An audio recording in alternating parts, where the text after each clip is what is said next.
What's up guys? In today's video we're going to test a match grade set of arrows against a ready to shoot package. Can the ready to shoot package shoot just as good? We're going to find out.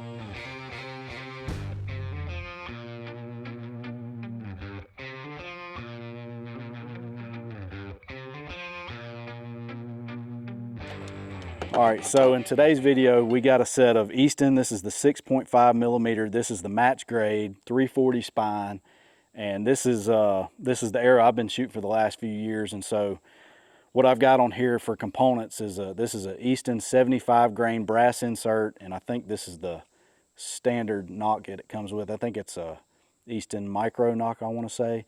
But so both ends are squared, so I cut these things to my length, square both ends, and they shoot really good. Got tack vanes on here. And so I went to my local academy and I picked up a set of arrows, and this is the only arrow in a 340 spine that I could find, and it's just a beam and arrow. And so I had not seen beam and arrows in a while, so I picked them up. And what I found when I was researching is I'm pretty sure this is actually the exact same shaft as the Easton 6.5 millimeter. So I guess Easton they own Beeman now.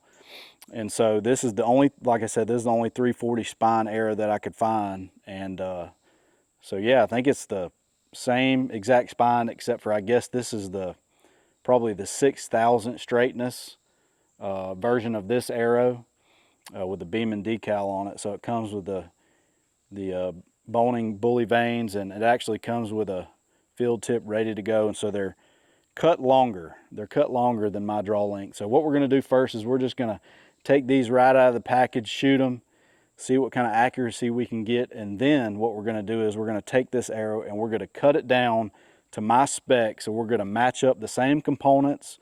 I'm going to put the same fletchings on there, and then we're going to shoot it with field tips, and then we're going to shoot it with broadheads to give you a real life test of accuracy and see if these things can hold up. I think we're going to be pleasantly surprised, to be honest with you. I think they're going to shoot really good. I think where you're going to see any differences is potentially with the broadheads, with fixed blade broadheads. So let's go shoot them and see what we get. They're not going to shoot the same impact position as the arrows that I'm sighted in for, but what we're trying to do is we're just trying to get the group. We're not really necessarily worried about where they impact, as long as they group good. So that's the main thing.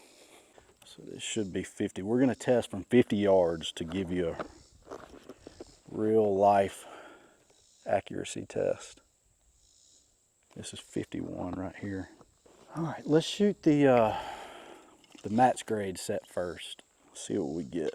See if we can get a good group.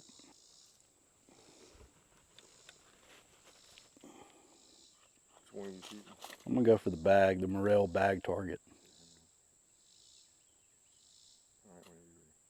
A little shaky. I shouldn't have had that last cup of coffee. Ready?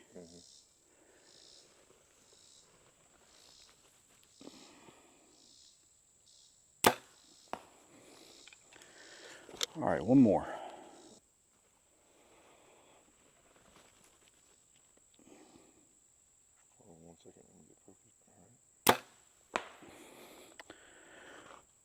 All right, let's go see what we got.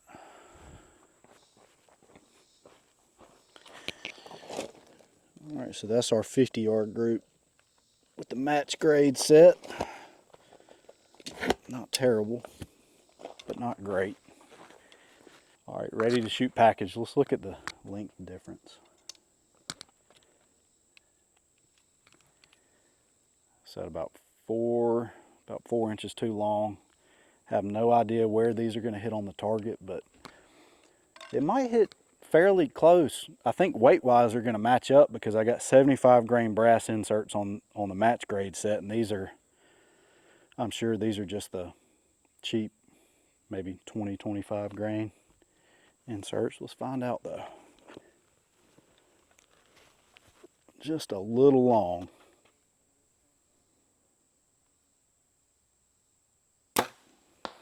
Yeah, about the same spot. Number 2 coming in.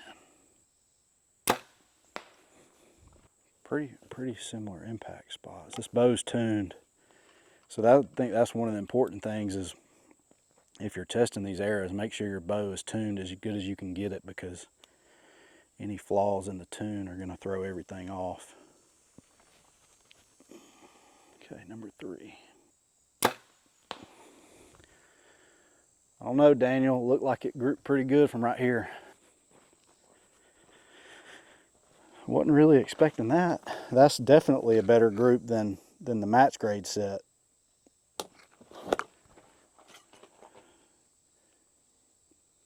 I don't know. And these even don't have, this is a little bit less of a offset than the tack vanes. I don't know, I kind of expected that. Maybe not to shoot a better group, but I think the broadheads are going to be the true test. Let's try the broadheads. So I'm going to test these out with a slick trick. This is a 4-blade broadhead. They shot pretty dang good for me in the past. Spinning real good.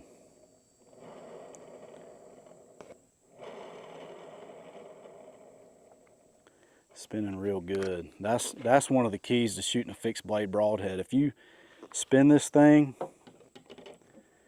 and you got any wobble in that tip, I can guarantee you it's not going to shoot good, because basically what these blades are is they kind of act like fletchings on the front of your arrow. So you obviously have these in the back that steer it. But if these are not perfectly in line with your arrow, what it's going to do is it's going to come out of the bow and it's going to plane one way or the other. So to have that thing spinning perfectly true is very important. That's the benefit to squaring not only this end, but squaring your nock end. Same with your nock. If your nock travel is not perfectly behind your arrow, right down the path of the string, it's going to kick your arrow one way or the other. So definitely most important thing when you're building your own arrows, square both ends.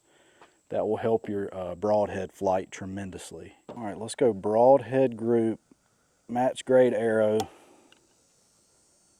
3 air group on this is a miniature bull elk. This is the smallest bull elk I've ever seen.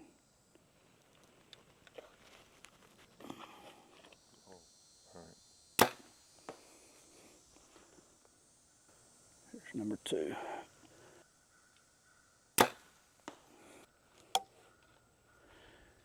Number 3 coming in hot. Look like a pretty good group so far.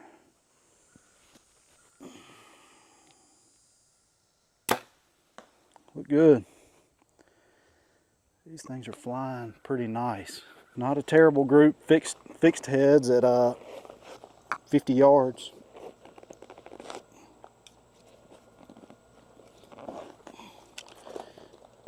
Kind of looking at that right there.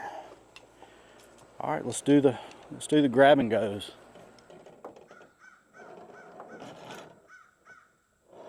Ooh, that one's bad. All right, so can you see that tip? Mm-hmm.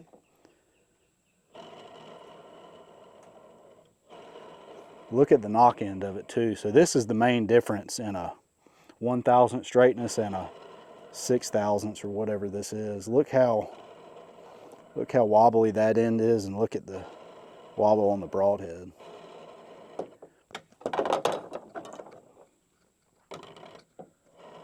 This one's not as bad. See, this one's straight. This one's got no wobble on either end. All right, broadhead number 1 on the grab and goes. Let's see what we get. Miniature bull elk.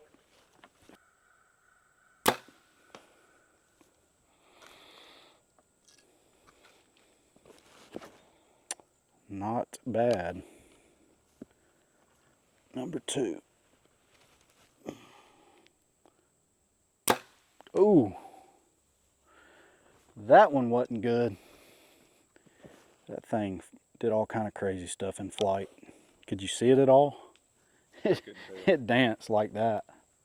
I'd be willing to bet that was that one that was real wobbly too.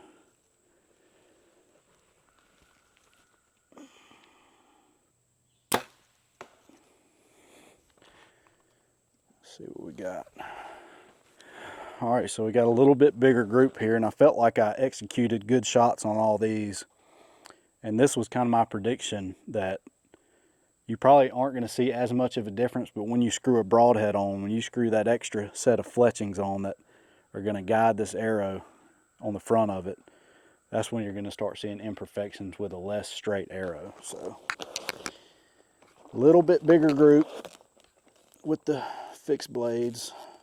All right, so now we're going to take these, we're going to cut them down, we're going to put better components on them, and see if that improves the broadhead flight any. Let's get her cut down. And this little arrow I saw I bought, so I'm putting together my little at-home archery shop. So this is a cheap little Amazon find, and it works really good. I think it was like 80 bucks, and so it's about half the price of anything else that I could find. It's not probably something that you want to buy if you're going to be, you know, in a legit archery shop and cutting a crap ton of arrows. But if you're cutting, you know, a dozen or two every year for you and your buddies, this should work pretty good. I've cut a few arrows with it so far, so.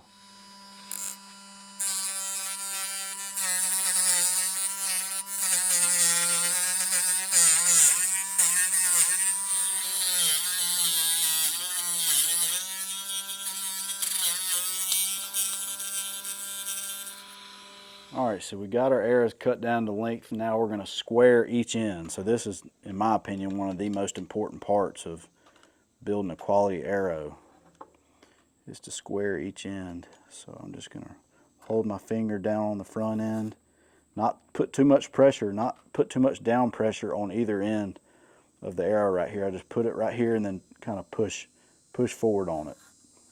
Give it several spins.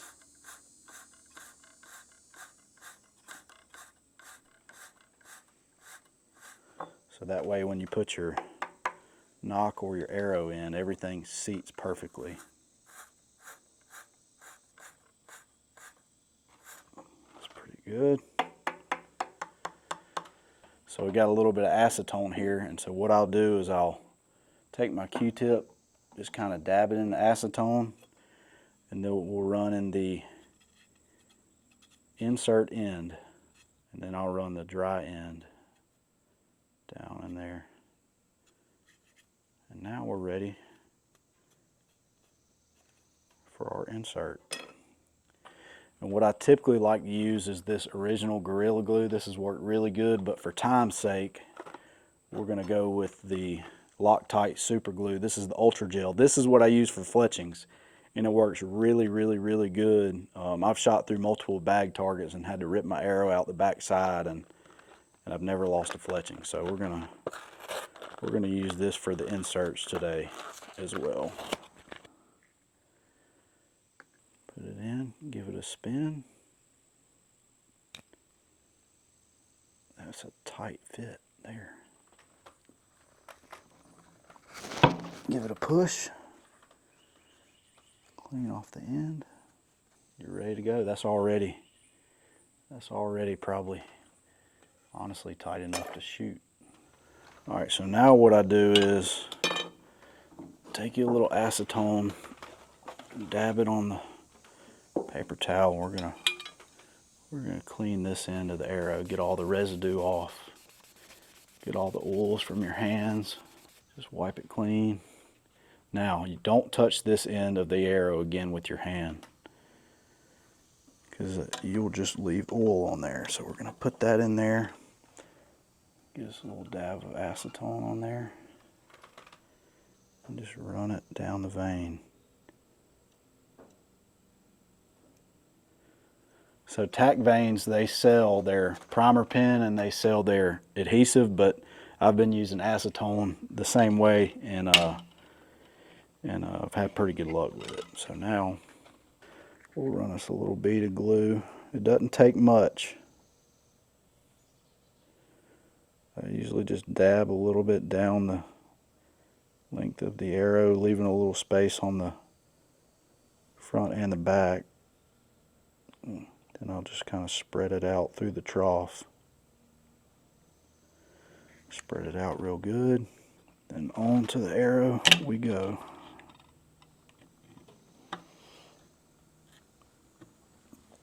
I'll just kind of hold it for about 10 seconds. Let it get seated really good.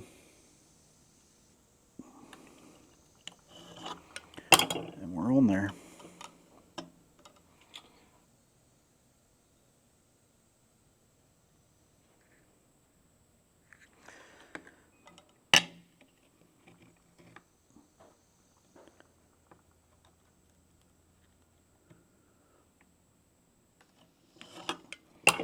That's all there is to it. Tack vanes in place. Got about maybe a 2 degree or so offset to it. And so normally what I'll do, once I get done doing this part, I got some of this, I think this is boning Fletch Tight. And so what I'll do with this is kind of a rubbery type adhesive. So what I'll do is once I get done here, I'll just take a little dot and just dab each end of this on the front and the back, and then let it set for about 24 hours. And that'll just make sure that if you go through a Target or something like that, it doesn't want to grab the front end of this thing and pull it off. But for today's purposes, this will be just fine. Let's see what she'll do with the Broadheads.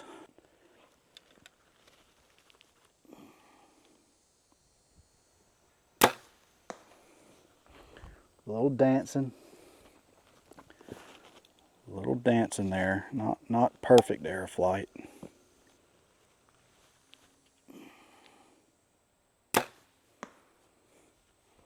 Like it grouped pretty good.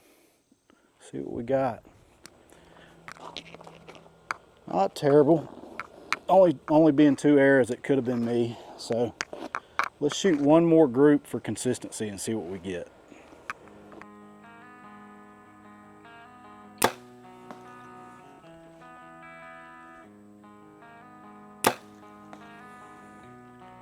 All right, so kind of the same situation here. Kind of a left to right difference. Up and down seems to be good, but we got a left and right difference. So, all right, let's shoot the 3-group match grade set one more time with Broadheads just to test consistency. Try to execute 3 good shots right here.